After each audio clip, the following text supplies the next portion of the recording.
नमस्कार दोस्तों, सबसे पहले हम आपको कांग्रेचुलेट करना चाहेंगे कि आप संस्कृत सीखने के लिए इंटरेस्टेड हैं। दोस्तों, आज के इस वीडियो में हम अकारांत पुल्लिंग राम शब्द रूप को काफी विस्तार से समझेंगे।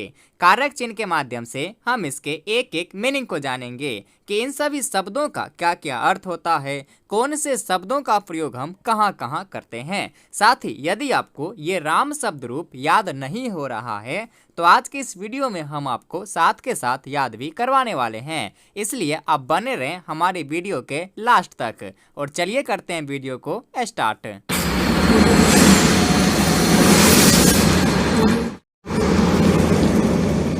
सबसे पहले दोस्तों यहाँ कहता है अकारांत पुल्लिंग राम शब्द। इसका क्या मतलब, इसे समझिए। यहाँ अकारांत कहने का मतलब है कि राम शब्द के लास्ट में अ है। जिस शब्द के लास्ट में अ होता है उसे हम अकारांत शब्द कहते हैं। जैसे यहाँ राम शब्द के लास्ट में अ है। अब कुछ लोग कहेगा यहाँ अ नहीं, ये तो म है, तो उन्हें हम समझाना चाहेंगे कि ये म अक्षर का निर्माण हलंत म वर्ण के साथ अ वर्ण को जोड़ने से बनता है।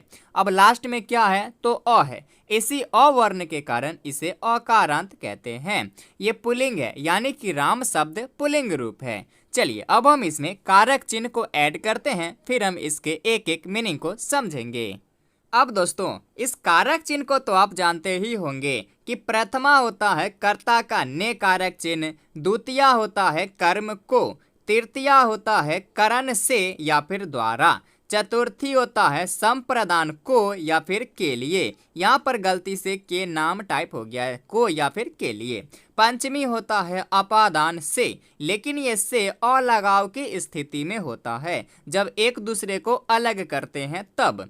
फिर षष्ठी होता है संबंध, काके की अथवा रारेरी। फिर सप्तमी होता है अधिकरण कारक में पय पर। संबोधन होता है फिर हे अरे अजी। चलिए अब हमें ज़्यादा कुछ नहीं करना है, बस इन सभी शब्दों में इस कारक चिन्ह को जोड़ते चलना है। ऑटोमेटिक ही हमें हिंदी मीनिंग मिलता चलेगा। कैसे, देखिए। जैसे यहाँ राम है और यह एक वचन में है, यानी कि एक राम, और इसके साथ हम प्रथमा का ने कारक चिन्ह जोड़ेंगे तो क्या बनेगा, राम के साथ हम ने जोड़ेंगे, राम ने। फिर द्विवचन में यानी कि दो राम बोलेंगे और इसके साथ ने कारक चिन्ह जोड़ेंगे तो क्या हो जाएगा, दो राम ने। इसी प्रकार से बहुवचन में है तो राम को हम बहुवचन में क्या बोल सकते हैं, रामो, और इसके साथ ने बोलेंगे रामों ने। फिर से समझिए, प्रथमा का एक वचन में क्या बोलेंगे, राम ने। द्विवचन इसलिए दो राम ने, बहुवचन है तो रामों ने। इसी प्रकार से द्विवचन का प्रयोग करेंगे, रामम, इसका कारक चिन्ह क्या है, को, तो राम को। फिर रामव, ये द्विवचन में है तो बोलेंगे दो राम, इसके साथ को जोड़ेंगे, दो राम को।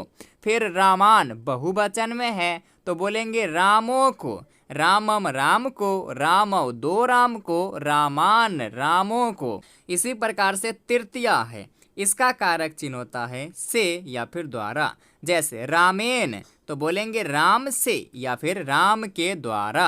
रामाभ्याम, दो राम से या फिर दो राम के द्वारा। रामः, बहुवचन में है तो रामों से या फिर रामों के द्वारा। फिर चतुर्थी, इसका कारक चिन्ह होता है को या फिर के लिए। जैसे रामाय, राम को या फिर राम के लिए। रामाभ्याम, दो राम को या फिर दो राम के लिए। रामेभ्यः, रामों को या फिर रामों के लिए। इसी प्रकार से पंचमी है फिर अपादान कारक, इसका होता है से कारक चिन्ह, जब एक दूसरे से अलग करेंगे तब। जैसे रामात, राम से, रामाभ्याम, दो राम से, रामेभ्यः, रामों से।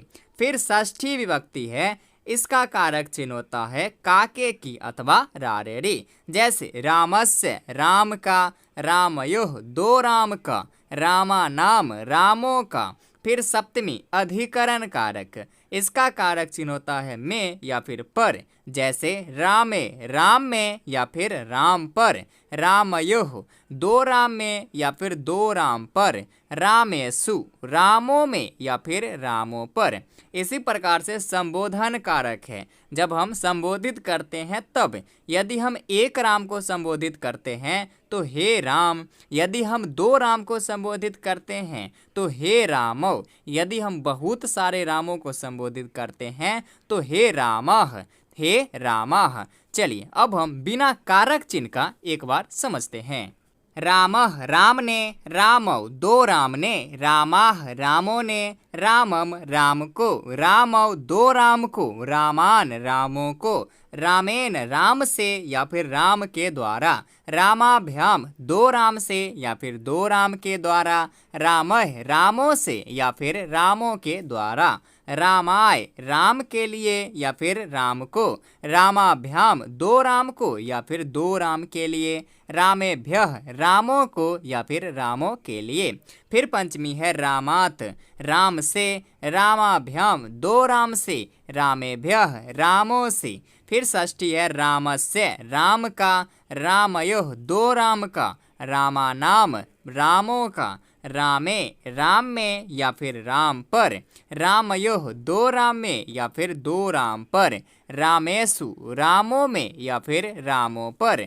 फिर संबोधन है, यदि एक राम को संबोधित करेंगे तो हे राम, यदि दो राम को संबोधित करेंगे तो हे रामौ, यदि हम बहुत सारे रामों को संबोधित कर रहे हैं तो हे रामा। इस तरह से हम इसके मीनिंग को निकालेंगे। चलिए अब इसे याद कैसे करना है इसे समझते हैं।